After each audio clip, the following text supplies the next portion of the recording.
Waalaikumsalam warahmatullahi wabarakatuh, Ibu. Bagaimana kabarnya hari ini? Alhamdulillah baik. Alhamdulillah. Sebelum memulai pembelajaran hari ini, alangkah baiknya kita berdoa terlebih dahulu kepada ketua kelas. Boleh dipimpin rekan-rekannya? Baik, Bu. Sebelum memulai pembelajaran pada hari ini, alangkah baiknya kita berdoa terlebih dahulu. Berdoa mulai. Berdoa selesai. Alhamdulillah baik. Di sini Ibu akan melakukan presensi untuk nama yang dipanggil oleh Ibu. Boleh acungkan tangannya ya. Baik, Bu. Yang pertama Dereni. Hadir. Yang kedua Sisi Fauzia. Hadir. Baik, alhamdulillah semuanya masuk ya. Nah, di sini pada pembelajaran hari ini kita sudah masuk ke dalam materi metabolisme pertemuan ketiga. Di sini Ibu memiliki pertanyaan nih buat kalian. Kalian pasti pernah kan makan yang namanya tape singkong atau yang biasa juga disebut dengan peyem. Nah, kan singkong asalnya bertekstur keras tuh. Kenapa dia bisa jadi lembek seperti itu? Apakah ada yang bisa menjawab? Boleh acungkan tangannya? Saya, Bu. Silakan, Ade Reni. Saya pernah makan tape singkong, Bu. Nah, untuk alasan mengapa singkong bisa menjadi lembek itu karena terjadi proses fermentasi, Bu. Tetapi saya belum mengetahui bagaimana proses dari fermentasi tersebut dan hal apa yang menyebabkan singkong tersebut dapat menjadi lembek. Nah, untuk mengetahui proses fermentasi yang terjadi pada tape singkong, maka dari itu kita harus mempelajari materi respirasi anaerob kali ini dengan bersungguh-sungguh. Nah, dengan demikian kita dapat mengetahui mengenai fermentasi yang terjadi pada makanan yang biasa kita konsumsi sehingga kita bisa bersyukur atas nikmat yang telah Allah berikan. Baik, sebelum memulai pembelajaran hari ini, Ibu akan menyampaikan tujuan pembelajaran terlebih dahulu yang harus kalian capai pada pertemuan kali ini. Yang pertama yaitu peserta didik mampu melakukan percobaan tentang respirasi anaerob melalui praktikum dengan benar. Yang kedua, peserta didik mampu menyusun laporan hasil percobaan melalui praktikum dengan benar. Dan yang ketiga yaitu peserta didik mampu menyajikan laporan hasil percobaan melalui presentasi dengan benar. Nah, baik, di sini Ibu akan menyajikan suatu fenomena dalam pembuatan tape singkong dan juga artikel mengenai pembuatan tape singkong itu sendiri.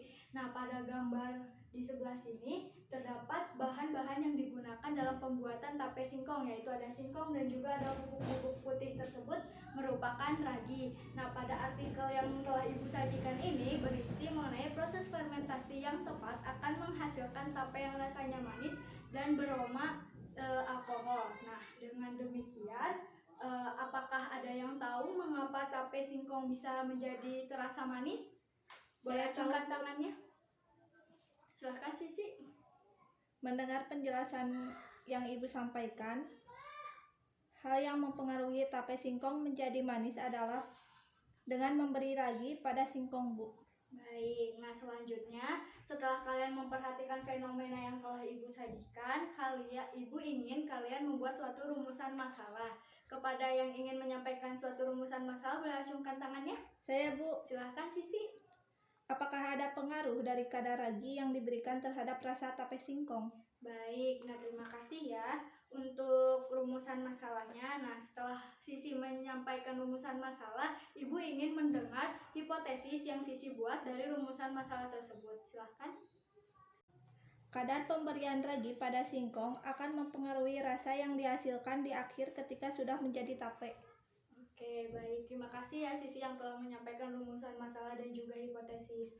Baik, di sini Ibu ingin kalian sudah berkumpul dengan kelompoknya masing-masing seperti yang telah ditentukan pada pertemuan-pertemuan sebelumnya. Di sini Ibu memiliki lembar LKPD yang harus kalian kerjakan dan di dalamnya terdapat langkah kerja mengenai praktikum dan juga soal-soal yang harus kalian isi yang berkaitan dengan praktikum pada hari ini. Ibu bagikan ya. Baik, Bu.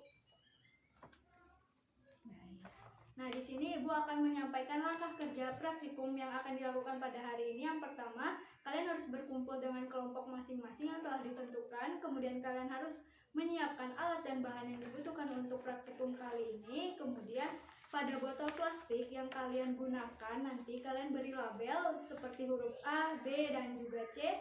Kemudian setelah itu pada setiap botol tersebut kalian masukkan 1 sendok ragi.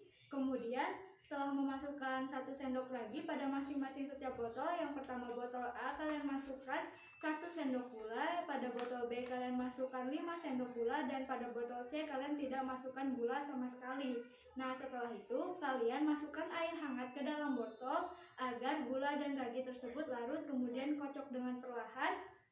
Setelah itu tutup bibir botol dengan menggunakan balon yang ada pada bahan praktikum. Nah, setelah itu kalian harus mengamati mengenai kekeruhan, gelembung gas yang terdapat pada botol, dan juga aroma yang tercium oleh kalian. Nah, setelah itu kalian juga harus mengerjakan soal-soal yang terdapat pada LKPD dan mempersiapkan untuk melakukan presentasi hasil di depan kelas. Baik, mungkin itu yang dapat Ibu sampaikan mengenai langkah kerja dari praktikum kali ini. Kalian boleh mulai melakukan praktikumnya ya. Baik, Bu.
Apakah kelompok Sisi mengalami kesulitan? Tidak ada, Bu. Alhamdulillah, baik.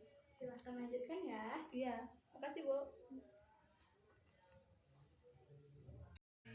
Baik, untuk praktikum kali ini sudah selesai ya. Kepada setiap kelompok, mohon dipersiapkan perwakilan kelompok untuk maju mempresentasikan hasil praktikum pada hari ini. Baik, siapa yang mau duluan?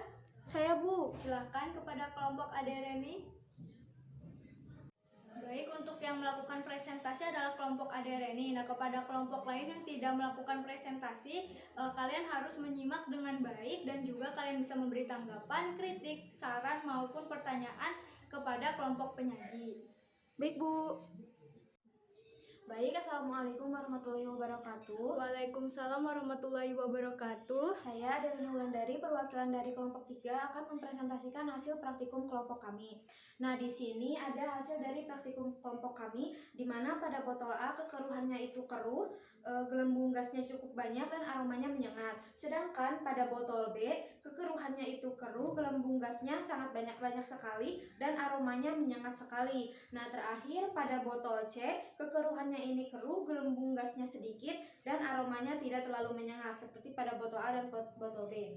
Kemudian di sini kami akan menjawab jawaban dari LKPD yang sudah ditanyakan. Yang pertama, fungsi dari apa itu fungsi glukosa? Nah, fungsi glukosa yaitu sebagai sumber inti dari percobaan. Fungsi ragi juga digunakan sebagai pemecah dari glukosa agar bisa terbentuk alkohol. Kemudian, glukosa merupakan substrat utama atau substrat yang disukai oleh ragi. Di dalam ragi itu sendiri terdapat bakteri Saccharomyces cerevisiae. Saat terjadi fermentasi, terjadi pembentukan energi yang menghasilkan karbon dioksida dan terjadi di keadaan anaerob serta menghasilkan alkohol. Semakin banyak glukosa yang ditambahkan, maka semakin banyak pula karbon dioksida. Pada botol B telah dimasukkan glukosa sebanyak 5 sendok, jadi balon akan lebih besar. Nah, sedangkan pada botol C tidak terjadi fermentasi karena tidak diberikan substrat, maka ukuran balonnya kecil. Pertanyaan terakhir yaitu, pada praktikum yang dilakukan ini merupakan praktikum dari fermentasi alkohol. Mungkin sekian presentasi dari kelompok kami. Apakah dari kelompok lain ada yang ingin ditanyakan? Izin bertanya, Baik, silakan kelompok 4. apa saja faktor yang mempengaruhi proses fermentasi? Baik, di sini saya akan mencoba menjawab pertanyaan dari kelompok 4. Nah, faktor yang mempengaruhi proses fermentasi ini Ada 4 diantaranya yaitu suhu, oksigen, substrat, dan air. Nah, pada suhu minimum ini mikroorganisme tidak mengalami pertumbuhan. Nah, pada suhu optimum pertumbuhan mikroorganisme ini akan semakin cepat, sedangkan pada suhu maksimum mikroorganisme tidak mengalami pertumbuhan. Nah, faktor yang kedua yaitu oksigen, di mana setiap mikroba ini membutuhkan oksigen untuk pertumbuhan atau membentuk sel-sel baru dan untuk fermentasi. Faktor yang ketiga yaitu substrat atau makanan yang dibutuhkan oleh mikroba untuk kelangsungan hidupnya. Nah, yang terakhir faktornya itu adalah air, di mana air ini di dalam substrat digunakan untuk pertumbuhan mikroorganisme yang disebut dengan water activity. Mungkin sekian presentasi dari kelompok kami. Terima kasih. Wassalamualaikum warahmatullahi wabarakatuh. Waalaikumsalam warahmatullahi wabarakatuh.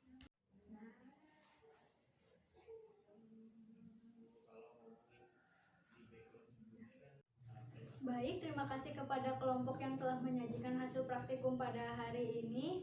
Sungguh bagus sekali ya. Nah, di sini Ibu akan memberikan feedback terhadap presentasi hasil percobaan kelompok Adereni Wulandari.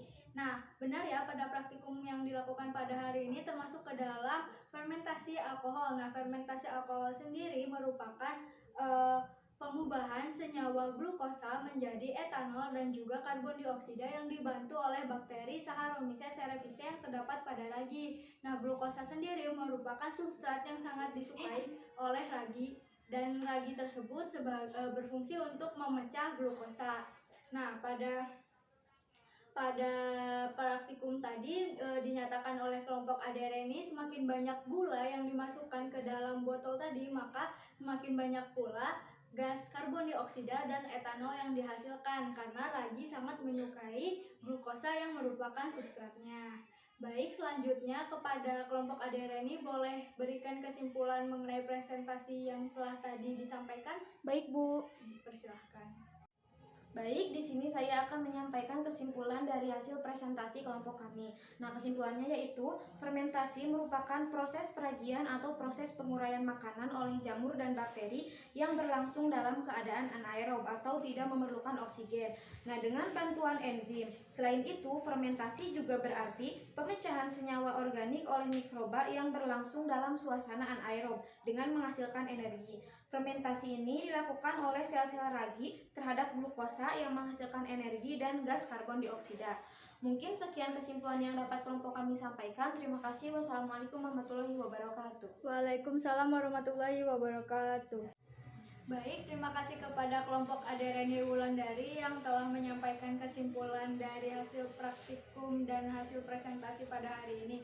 Nah, di sini Ibu akan sedikit meluruskan mengenai respirasi anaerob. Nah, respirasi anaerob ini merupakan respirasi yang pada prosesnya tidak membutuhkan oksigen sebagai hasil akhir untuk pembuatan ATP. Nah, pada respirasi anaerob ini, hal yang paling dibutuhkan pada respirasi anaerob ini adalah glukosa karena glukosa sebagai substrat yang sangat dibutuhkan. Nah, pada respirasi anaerob ini terbagi menjadi dua, yaitu fermentasi alkohol dan fermentasi asam laktat yang telah Ibu jelaskan pada pertemuan pertama. Nah, pada fermentasi alkohol sendiri, fermentasi ini dapat menghasilkan etanol dan juga gas karbon dioksida seperti yang dilakukan pada praktikum hari ini. Dan hal tersebut biasa digunakan dalam pembuatan tape, pembuatan wine atau anggur dan sebagainya. Kemudian untuk fermentasi asam laktat ini hasil akhirnya berupa asam laktat. Nah, fermentasi asam laktat ini bisa terjadi pada sel otot manusia ketika sel otot itu mengalami kekurangan oksigen. Baik, terima kasih kepada kelompok penyaji yang telah menyajikan hasil praktikum pada hari ini dengan baik, dan juga terima kasih kepada kelompok lain yang tidak melakukan presentasi tetapi aktif bertanya kepada kelompok penyaji. Nah, di sini Ibu memiliki soal post-test 10 soal pilihan ganda mengenai respirasi anaerob yang harus kalian kerjakan. Ya. Ibu. Baik, waktu untuk pengerjaan post-test kali ini telah selesai, boleh dikumpulkan ya. Baik, Bu.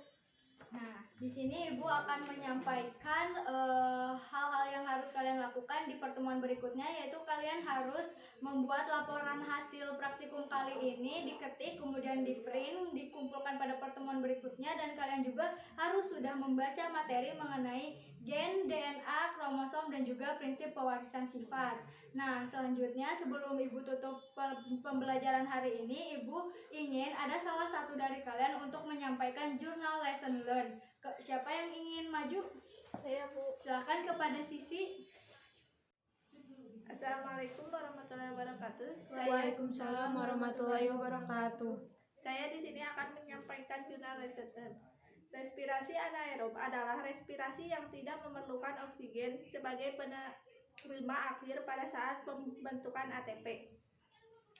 Percobaan respirasi anaerob ini dapat diketahui melalui praktikum fermentasi seperti yang kita sudah lakukan. Pada proses fermentasi sangat dipengaruhi oleh kadar glukosa yang ditambahkan. Sekian, terima kasih. Wassalamualaikum warahmatullahi wabarakatuh. Waalaikumsalam warahmatullahi wabarakatuh. Baik, terima kasih kepada Sisi Fauzia yang telah menyampaikan jurnal lesson learn pada pertemuan hari ini. Nah, mari kita ucapkan hamdalah bersama-sama. Alhamdulillahirabbil alamin. Alhamdulillah ya, untuk pembelajaran hari ini telah selesai dan semoga ilmu yang disampaikan menjadi ilmu yang bermanfaat. Sekian yang dapat Ibu sampaikan. Wassalamualaikum warahmatullahi wabarakatuh. Waalaikumsalam warahmatullahi wabarakatuh.